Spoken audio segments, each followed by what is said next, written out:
Bismillahirrahmanirrahim. Assalamualaikum warahmatullahi wabarakatuh. Perkenalkan, nama saya Nurtia. Saya dari kelompok 6,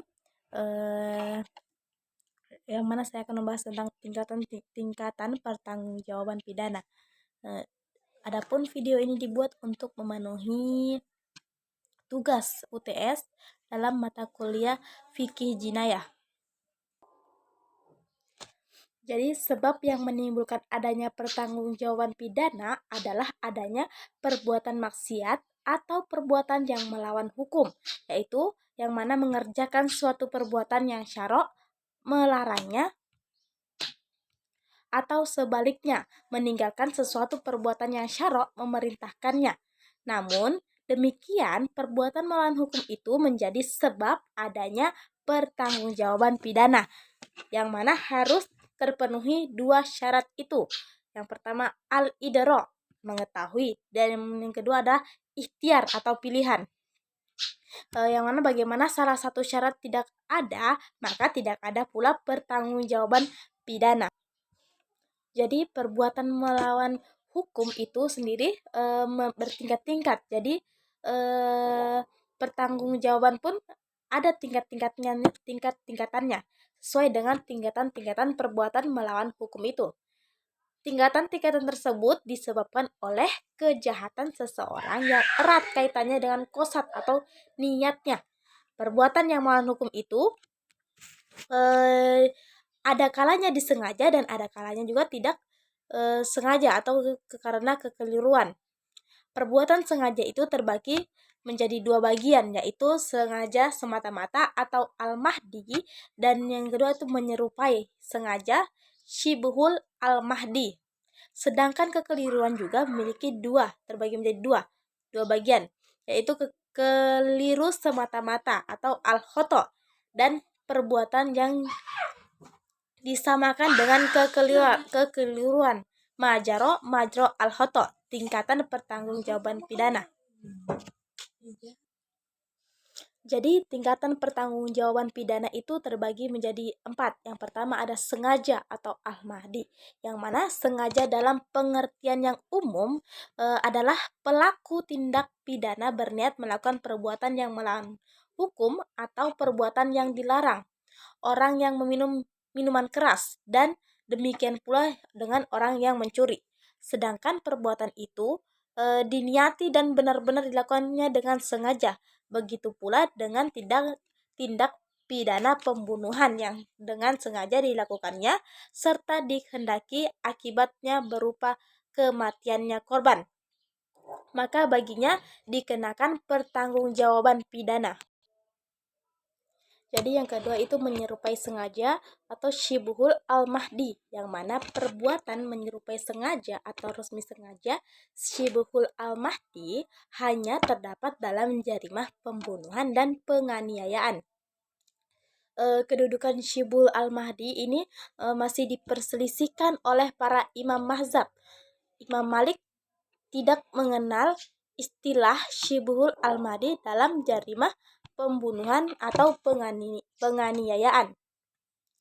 Lantaran dalam Al-Quran hanya menyebutkan pembunuhan sengaja al-qatl al-amad dan pembunuhan keliru al-qatl al-khoto. Adapun yang dijadikan landasan berpikir pada Imam Malik tidak lain bahwa tindak hukum, sementara adanya unsur niat dan akibat yang ditimbulkan dari perbuatan si pelaku. Jadi perbuatan si pelaku itu sama sekali tidak disyaratkan. Sedangkan pendapat dari Abu Hanifah, Syafi'i, dan Ahmad sepakat mengakui adanya syibhul al-mahdi dan dalam jarimah pembunuhan, namun berbeda pendapat dalam jarimah penganiayaan.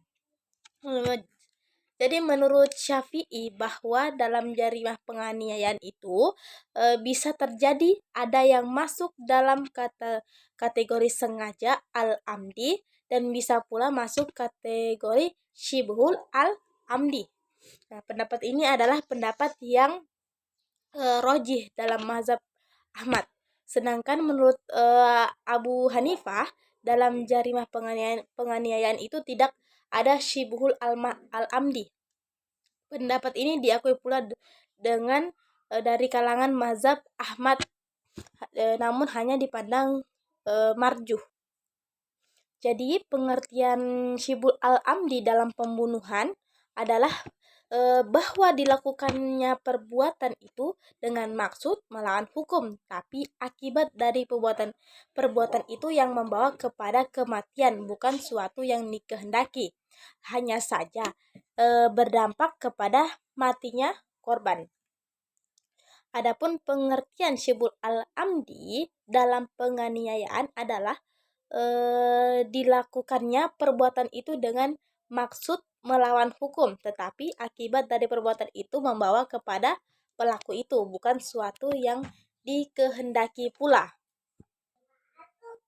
Jadi dalam pertanggungjawaban pidana terkait dengan tindakan semi sengaja, ini lebih ringan dibandingkan dengan tindakan sengaja al-amdi.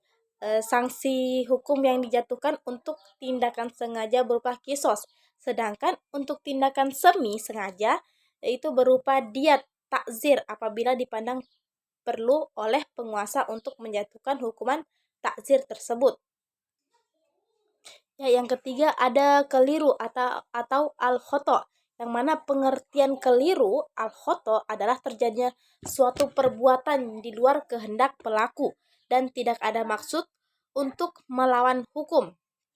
Kekeliruan ini ada kalanya terdapat pada perbuatan. Misalnya, seseorang menembak burung, namun pelurunya ini mengenai orang, sedangkan keliru dalam niat ini misalnya menembak orang yang diyakini dia adalah seorang musuh karena dia berada di barisan pihak musuh atau pakaiannya sama dengan pihak musuh tersebut.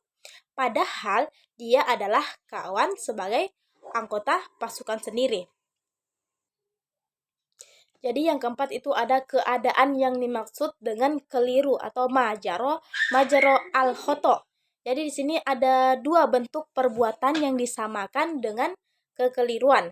Yang pertama itu ada pelaku sama sekali tidak bermaksud melakukan perbuatan yang melawan hukum, tetapi perbuatan itu terjadi di luar pengetahuannya dan sebagai akibat kelalaiannya. Misalnya seseorang tidur di samping seorang bayi di suatu barak penampungan, kemudian dia menindihnya bayi itu sehingga bayi tersebut meninggal dunia. Yang kedua ada pelaku menyebabkan terjadinya suatu perbuatan yang melawan hukum karena kelalaiannya, tetapi tanpa dikehendakinya. Misalnya seseorang yang menggali parit di tengah jalan untuk mengalirkan air, namun dia tidak memberi tanda bahaya sehingga pada malam hari terjadi kecelakaan atas kendaraan yang lewat. Jadi pertanggungjawaban perbuatan keadaan yang disamakan dengan kekeliruan majaro al-khoto lebih ringan daripada keliru karena pelaku dalam keadaan ini sama sekali tidak mempunyai maksud untuk melakukan tindak pidana atau melainkan tindak pidana itu terjadi semata-mata akibat kelalaiannya. Mungkin sekian dari saya. Apabila ada kesalahan, mohon maaf sebesar-besarnya. Wabillahi taufiq wal hidayah. Wassalamualaikum warahmatullahi wabarakatuh.